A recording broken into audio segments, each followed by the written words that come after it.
So, Tynwald, October Tynwald. Christian, what did you make of it? Just as an overall summary, it was quite a long affair. I mean, the full 3 days, and there were lots of very interesting debates and indeed votes. Yeah, absolutely. It was quite a long one. I wasn't expecting it to go into a third day. No less than almost went into a fourth day. They carried on for the final few minutes. I think we didn't manage to get out of the chamber past 7 o'clock any single day. So it was quite packed, to say the least. But like you said, a few very interesting votes that happened. Lejko really stepping up. Is that the word? Well, yes, certainly the most newsworthy of the votes, I suppose, was that Lejko gave government a bloody nose on the debate on the North and West Area Plan. Effectively, Keys supported the plan 1311, but due to the voting system, Lejko voted 6-1 against. So even though Keys supported it, Lejko said, actually, no, we don't agree with this. Now, Minister Ashford has called for a combined vote, and it may be, if anyone is going to pull this around, it's Minister Ashford, because members can reflect on their votes and change their minds over the course of a month. So it's possible. At the moment, the vote is 14-17 against, but possibly David Ashford is going to pull the rabbit out of the hat. And that's what he'll be relying on is this month of people, well, like he said, reflecting. And I suppose he will be lobbying some of the MLCs and speaking to them about, what he can do or what he can say to make them change their vote, I would imagine. But that must be quite an interesting position to be confronted with, that you spent all this time working on a draft Northwest Area Plan, doing the consultation, the inquiry, then goes to Tynwald only to be told no. And of course, the other thing that happened in that vote was Gary Clewett was asked to leave the chamber for the vote because he seconded it as well. It was deemed that he had he seconded an amendment, didn't he? But it was deemed that he had a direct personal interest. It'll be interesting to see what happens in relation to that, and maybe other members who hadn't appreciated their direct personal interests, maybe they will be asked to leave for the next vote, which again could change the mathematics. And undoubtedly, if one side is lobbying to get members to support, the other side will be lobbying to get them to stick to their guns, or indeed some of those who did support to vote against. But it's all speculation. We'll have to see when that vote happens in November. Tynwald, at that stage, it doesn't matter if Lejko votes against and Keys vote for. It only matters how many votes are for and how many votes are against. And if ultimately the vote is against, then actually 5 years hard work effectively is down the pan, and they'll have to start again with plans for the North and West area. How do they go about doing that? Because, I mean, that is, like you say, it's a major piece of work. And to go back to the drawing board, does anything get carried over? Do you think there are some things which will be carried over? Do you think there are some things which are more contentious that they might drop? Well, unfortunately, the process, maybe it's not unfortunate, the process is very clear at the moment in law. Now, a number of members, one of the reasons why this was defeated was a number of members were concerned that this was putting the cart before the horse, with the strategic plan being up for review at the moment. It seemed to make sense to many members to wait until the new strategic plan was in place, because a lot of the policies that would then flow into an area plan would come from that strategic plan. The strategic plan looks at the overall strategy for planning across the whole of the island and looks at the national interest and all sorts of the big picture stuff. The area plan then develops that into what the detail on the ground should look like. Well, members reasonably are saying you're trying to get us to approve the area plan, and then round about this time next year the general election willing, will be approving the strategic plan, and that then might completely change the background on which this area plan is currently based. So, added to which, a number of members are questioning the housing need. Yes, the objective housing need assessment has suggested that all these extra houses will be needed in the north and west, but members are saying this is based on the target which government appeared to drop fairly early on of trying to grow the population to 100,000, and on current progress it doesn't seem as though that 100,000 target is going to be met anytime soon. No, but it's interesting because that, if you go and speak to people on Strand Street right now and ask them what is the government trying to do, I can almost guarantee you that the 100,000 figure is still very much in the forefront of their minds. Absolutely. Anyway, there was so much more that happened in the Tynwald chamber. Questions, we'll not touch on questions. There was an emergency or an urgent question which was about an additional rent payments. That was from Mr. Moorhouse, but otherwise there were lots of very interesting questions, but I think we've covered a lot of those on Manx Radio. One that caught my attention was Laurie Hooper's question in relation to whether the Isle of Man is in recession or not. And he pointed to government statistics, which does appear, in his view at least, to show that, yes, indeed, the Manx economy is in recession. Both Treasury and Enterprise ministers said, oh, no, nothing to see here. Everything's... Well, they didn't say, to be fair, they didn't say everything's fine, but they did say, it's a tough environment, but, recession is not the word we would use. Yeah, I mean, because the definition of a recession is effectively a period of economic decline in which trade and industrial activity are reduced, and that's generally measured by a fall in GDP in 2 successive quarters. So we don't get quarterly GDP. We get I don't once a year if you're lucky, maybe, and sometimes not even that. But the most recent figures from the Isle of Man in Numbers report showed a 5% reduction in GDP in real terms when you account for inflation. So whether a recession is the right word, I mean, they like you said, they are quite happy to not use the word recession, but the definition of recession is a shrink in the economy in 2 successive quarters. So that was question. I mean, there were other very good questions, but we don't have time because we're trying to do this in brief. Then the next big thing. I mean, there was a couple of statements that the cabinet minister then moved the child first policy, which appeared to be a bit of a motherhood and apple pie type thing. Basically, it brought the average age of the Tynwald chamber down quite significantly. Well, it did, and it was great to see, and it is a good policy.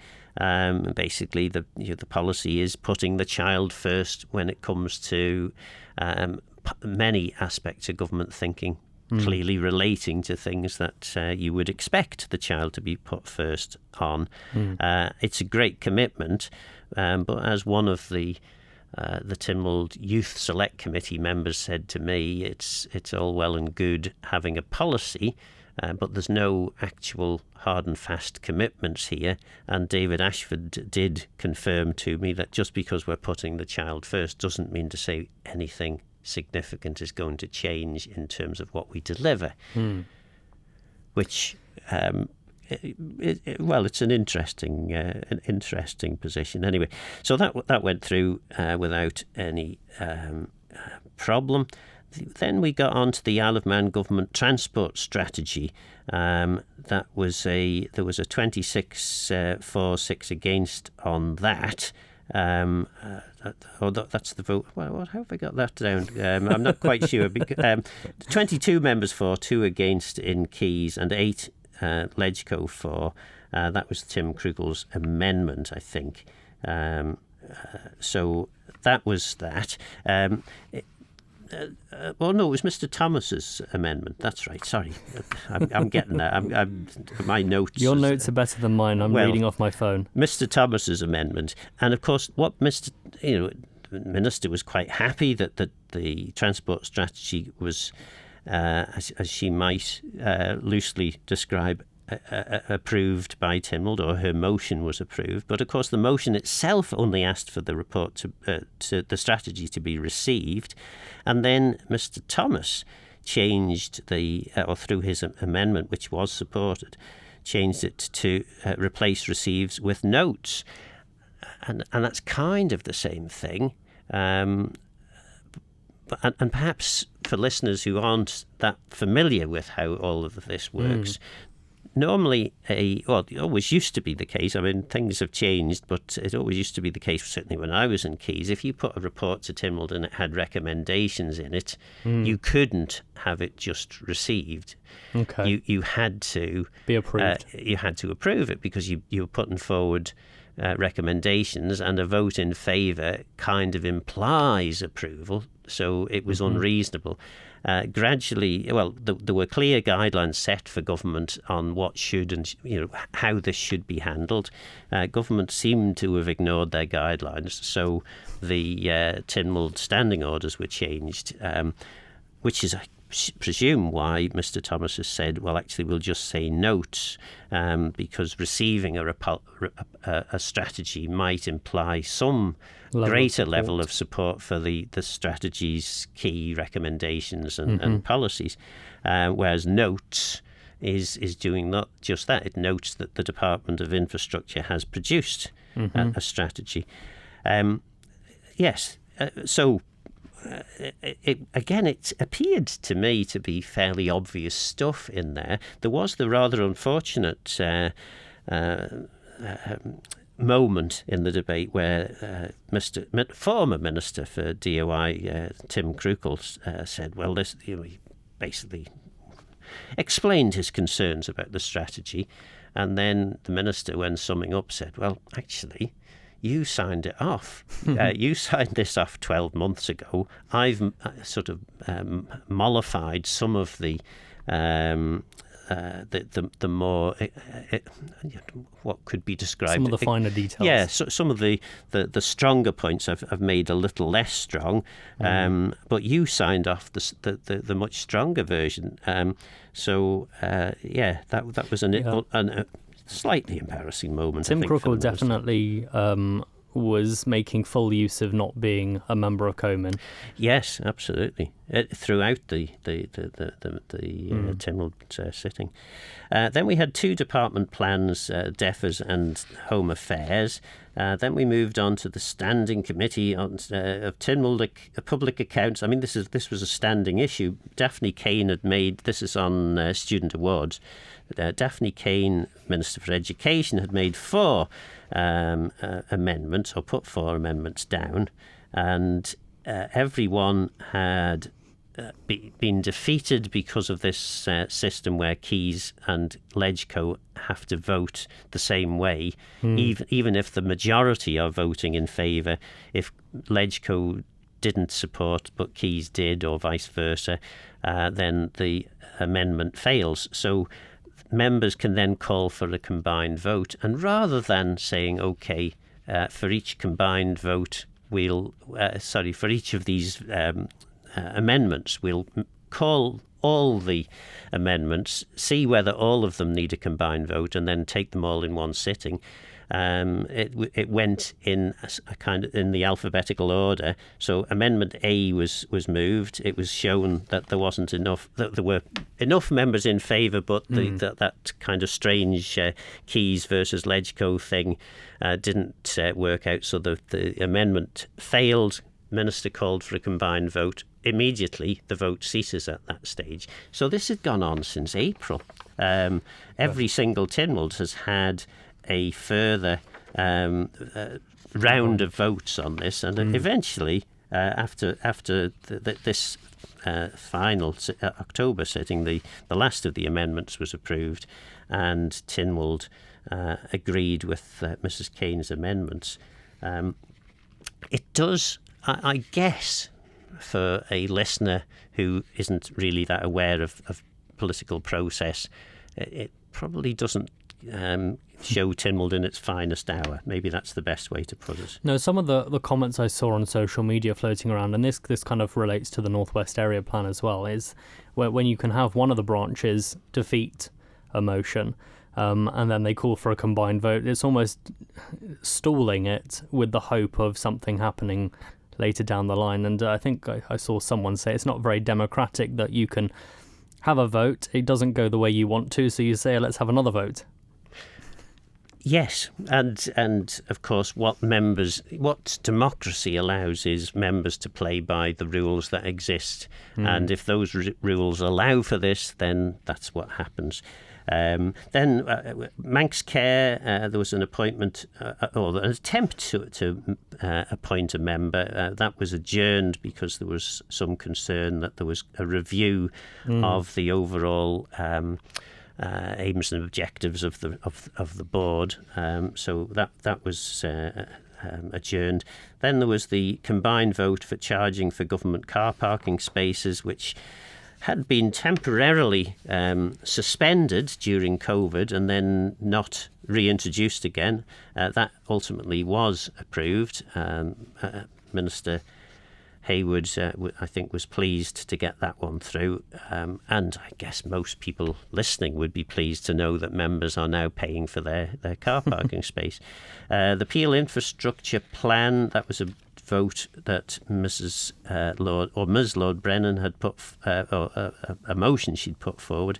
That was only narrowly lost in Keys. 14-10 against in Keys. The motion itself only narrowly passed 11-13 in Keys and 3-5 in Ledgeco. The motion was lost. That's right. So the amendment narrowly failed, and the motion was eventually lost. This was an amendment by David Ashford. And this motion, if it had passed, would have had a direct impact on the Northwest Area Plan. Indeed. It was almost, I don't want to say a last-ditch attempt to try and stop the Northwest Area Plan from being put forward to Tynwald, but that's effectively what it seemed to have been. Mm-hmm. And it certainly gave a strong indication that the vote on the North and West Plan, which we've discussed, which is the next item on the order paper, was going to be a close vote. Then there was amendments to standing orders, which I had to go and I didn't have to, but I did go and sing for the Peel pensioners of all people. So I missed the vote on that, but it seemed to be getting quite confused. And I think, did they eventually decide just to allow the Standing Orders Committee to decide whether they should have any changes to sittings? The premise of the motion was there should be members should be allowed to have half terms off and things like this. Yeah, I mean, some of the comments that were kind of floated were you shouldn't really be using parliamentary powers to try and fit in your own childcare schedule. If you want to have more sittings, then you can, as you'll know, you can write to the Speaker, you can get lots of MHKs to sign off on it, and they'll run another session effectively. You don't necessarily have to do it in standing orders. And then we move on to two motions from Chris Thomas. There was an affordable housing motion calling on government to lay a report for debate at the January sitting of Tynwald. I've got down that was supported, but was there an amendment that was supported? I suspect there might have been.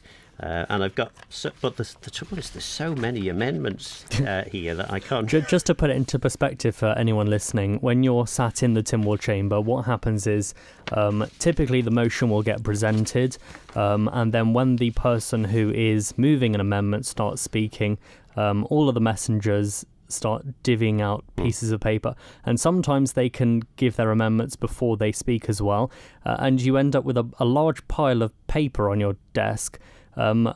that there was one before recess where it was like the amendment of the amendment, and it was just far too confusing. It does get very, very difficult to follow. However, yes, indeed, there was an amendment. Michelle Hayward, the infrastructure minister, housing minister, moved that instead of Chris Thomas's motion, that in fact they should just recognise that that the work that's already being done. And that was what ultimately got supported. Then there was an active travel, whistleblowing debate, neurodiversity inclusion, which was unanimously supported. That was a debate put forward by Ms Farragher, and excellently done, because she checked with everyone in advance and got it through. We'll have to zip on to the last controversial item, and that was the minimum wage. And there was quite a heated debate on that. Yeah, also a very interesting vote, because John Wannenberg had put forward an amendment which was supported by all of Keys and then thrown out by Lejko as well. And I remember him kind of jokingly saying he wants a combined vote, only for a lot of the members to sigh, and some comments saying, no, don't do it. He eventually withdrew it. But again, Lejko showing what they can do. Absolutely. So yes, that was well, not Tynwald, maybe not so brief, and there were loads of other things that we could have talked briefer about. Than last time. Yeah. Thank you for making it to the end of the Manx Radio newscast. You are obviously someone with exquisite taste. May I politely suggest you might want to subscribe to this and a wide range of Manx Radio podcasts at your favourite podcast provider, so our best bits will magically appear on your smartphone. Thank you.